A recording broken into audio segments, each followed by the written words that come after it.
Quarta corsa, premio MSC Divina. È una condizionata per cavalli anziani, 1 Anita Dipa, 2 Beverly Trio, 3 Balsamo Leone, 4 Angelica, 5 Tancredi Sartor, 6 Bomber Alter. Questa è la prima fila. In seconda fila 7 Beethoven Griff, 8 Bogni Express, 9 Rione degli Dei, 10 Brian Thor, 11 Brunello Grimm.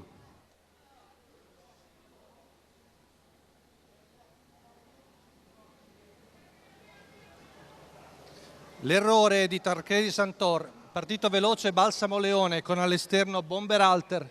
Numero 5 Tancredi Attacca Sartor, Bomber Alter squalificato. con Luca Fierro, ma il Sauro Balsamo Leone gli rientra e rimane al comando. Frazione veloce da parte dell'allievo di Salvatore Valentino, 14-2, che rimane davanti a Bomber Alter. Poi vediamo Angelica in terza posizione, mentre si muovono i cavalli all'esterno.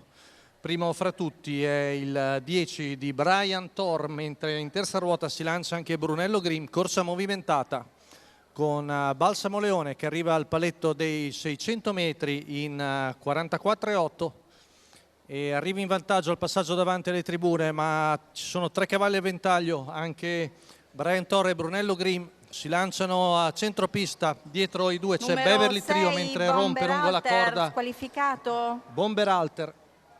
Mette mezzo cavallo davanti Brian Thor, ma cerca di reagire Balsamo Leone, insiste anche Brunello Grimm in terza ruota. Alla fine passano i due duellanti su Balsamo Leone, chilometro in 1,14 secco, con Brunello Grimm che insiste con Davide Angeletti, molto aggressivo, ma per ora risponde da par suo. Brian Thor con Gennaro Mitrano, altra frazione molto veloce nelle scuderie. Siamo 29,5 il parziale, con il duello che continua. Brunello Grimm sembra avere qualcosa in più, cerca di reagire con l'aiuto della curva. Brian Thor, ultima curva passata in 15,6, siamo all'ingresso in retta d'arrivo con Brunello Grimm che sembra aver preso vantaggio importante. Poi ci prova anche il numero 1 di Anita Dipa.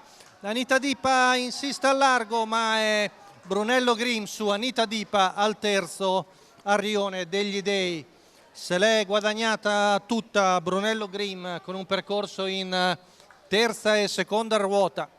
È venuto a vincere questo figlio di Owen CR con Davide Angeletti, il training di Giuseppe Citarella per il signor Giuseppe Bellopede.